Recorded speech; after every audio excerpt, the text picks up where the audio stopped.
Hey everyone, welcome to History with Sai. In this episode, we're going to take a look at one of the earliest wars in recorded history, and a rivalry for resources that lasted for hundreds of years between the two Sumerian states of Lagash and Umma.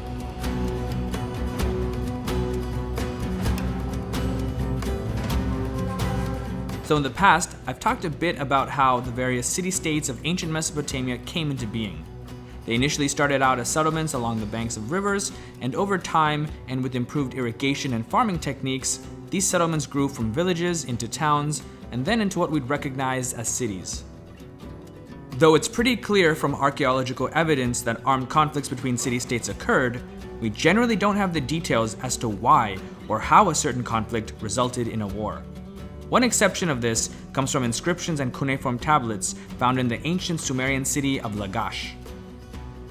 This city was actually part of a kingdom that consisted of three major cities: Girsu, which was the capital, Lagash, and Nina Serara.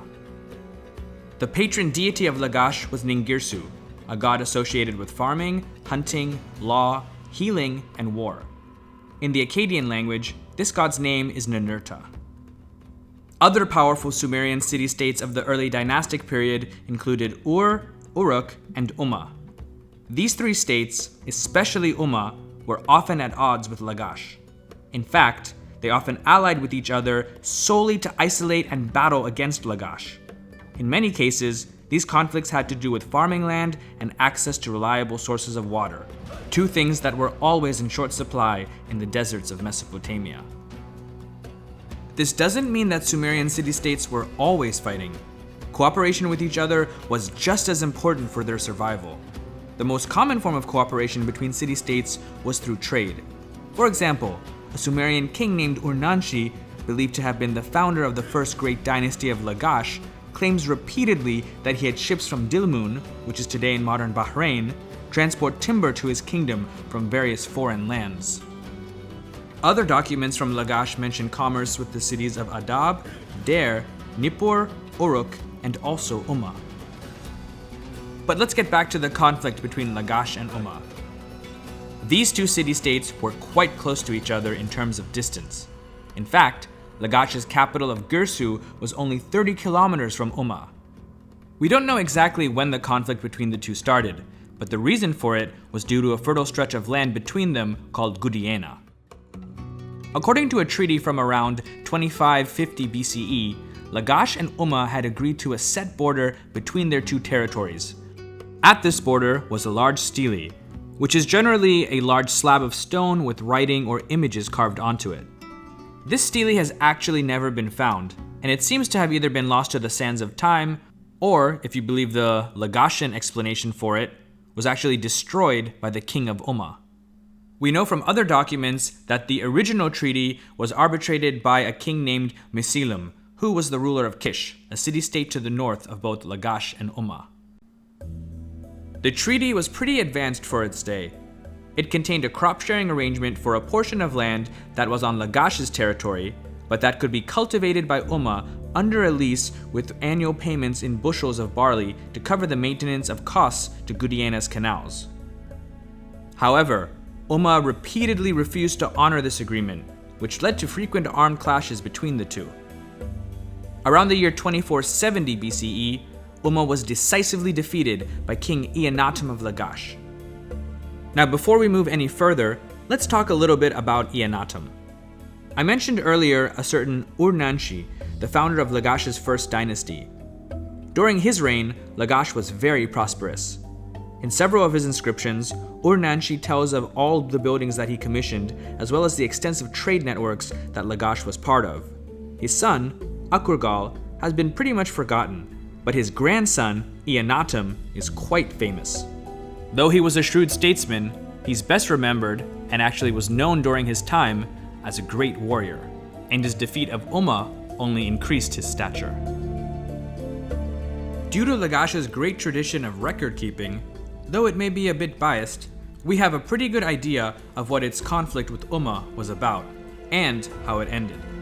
One of these is a graphic monument that was commissioned by Eannatum that we call the Stele of the Vultures. Carved out of a single slab of limestone, The stele was erected to commemorate Eannatum's victory over Umma. Unfortunately, only fragments of the stele have survived, but through the painstaking work of archaeologists, it's been estimated that it was probably around 180 centimeters tall, 130 centimeters wide, and 11 centimeters thick. The stele contains several panels with different scenes. These pictures carved into the stone give us a glimpse at what warfare in ancient Sumer may have looked like.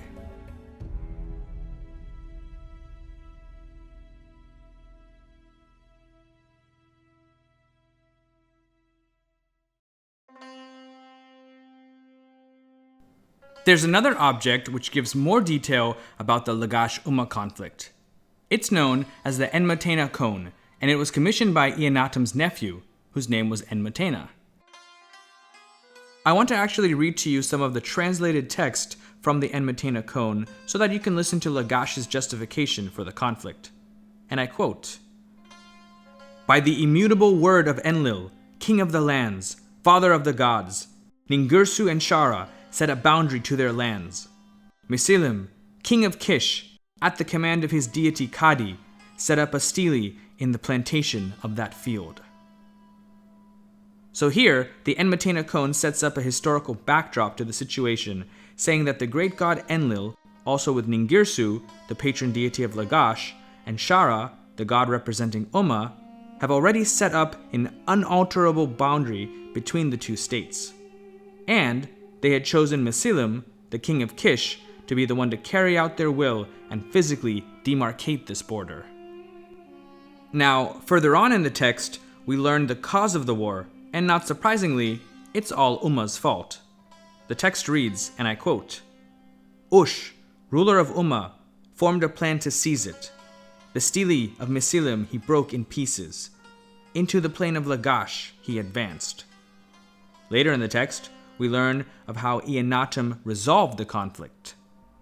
Like in the past, the conflict is resolved yet again with a treaty.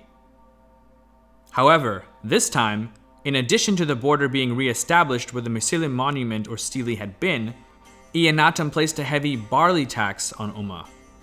To further enforce the new treaty, he made the king of Umma swear an oath to the gods to once again not violate the sacred border and cross into territories belonging to Lagash. Things in the century following Eannatum's death in 2425 BCE were anything but stagnant. While his nephew Entemena did fight yet again with Umma, he also seems to have concluded an alliance with Lugal King Shidudu of Uruk. Lugal King Shidudu had just united Uruk and Ur into a single kingdom, and he seems to have not wanted any conflict with Lagash. Thus, he and Entemena concluded a peace treaty which was a major blow to Umma because with this alliance, Umma had officially lost its once staunch supporter and ally against its greatest enemy. All was well for Lagash. It was prospering, was powerful, and had few external enemies that could challenge its dominance. But then, an unexpected turn of events occurred in Lagash. For reasons that aren't exactly clear, the priests, or at least a group of them, obtained political influence far beyond their religious role. One of the high priests even appointed his son, Enentarzi, as king. It's not surprising then that with the priestly class having a monopoly on power, after all, they controlled all of the religious institutions as well as the monarchy and government, that corruption became rampant. Enentarzi's successor, Lugal-Landa, who was also from the priestly class, was known to be extremely corrupt. During his reign, more than half of all land in Lagash was under his control, along with the temples and religious sanctuaries. Those who disagreed with Lugal-Landa were dismissed from their positions. Heavy taxes were put on the population, with people going heavily into debt. Things got so bad that according to some documents, impoverished parents had to sell their children to help pay off their debts. This, along with the grossly uneven distribution of land, no doubt played a large part in the overall dissatisfaction of the citizens of Lagash. After 6 years of such corruption and tyranny, Lugal-Landa was overthrown by Uruk-Kagina, a king who, though not a priest, believed that he was divinely appointed to clean up the mess that the once wealthy kingdom of Lagash had become. Uruk-Kagina saw himself as a reformer, and along with being a capable ruler, is best known for coming up with possibly the first known code of written laws. Now, I know that this honor usually goes to Ur-Nammu or Hammurabi, but that may be because we've never actually found a copy of Uruk-Kagina's law code. However, we know about it and what some of the laws were from other documents that reference it. Unfortunately, it just wasn't enough. Lagash's weakness had also not gone unnoticed by its neighbors, most notably archenemy Umma. To the throne of Umma rose a certain Lugal-Zaghazi.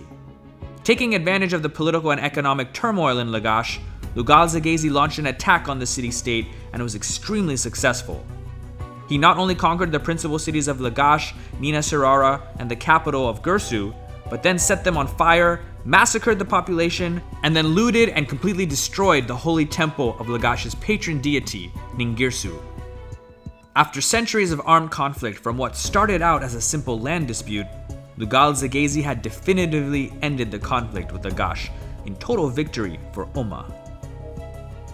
One Sumerian scribe, presumably from Lagash, wrote a lamentation of the destruction along with a curse upon Lugal-Zaghazi.